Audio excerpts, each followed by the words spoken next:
দেখেন, আল্লাহ পাক হেদায়েত এবং বুঝ সবাইকে দিবেন না। আল্লাহ যে আপনাকে এই কথাগুলো শোনার তৌফিক দিচ্ছেন, বোঝার তৌফিক দিয়েছেন, আপনার কান পর্যন্ত পৌঁছে দিয়েছেন, আপনি সৌভাগ্যবান। আল্লাহ পাক সবাইকে সুযোগ দিবেন না। 1999টা মানুষ জাহান্নামে যাবে, 1999টা মানুষ জাহান্নামে যাবে। এটা হাদিসে আসছে সহিহ বুখারীতে 4 বার। আর আল্লাহ পাক সূরা আরাফের 179 নম্বর আয়াতে ওটা বলেছেন, ওয়ালাকাদ যারা'না লিজাহান্নামা কাসীরাম মিনাল জিন্নি ওয়াল ইনস। প্রচুর জিন আর মানুষকে দিয়ে আমি জাহান্নাম পূর্ণ করে দেব। লাহুম কুলুবুন লা ইয়াফকাহুনা বিহা, হৃদয় ছিল উপলব্ধি করতো না। ওয়া লাহুম আযানুন লা ইয়াসমাউনা বিহা, কান ছিল শুনতো না। ওয়া লাহুম আ'য়ুনুন লা ইবসিরুনা বিহা, চোখ ছিল দেখতো না। উলাইকা কাল আনআম, এরা ছিল গবাদি পশুর মতো।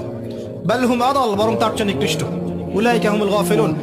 একই ক্যালকুলেশন, 1999 জন মানুষ জাহান্নামে যাচ্ছে।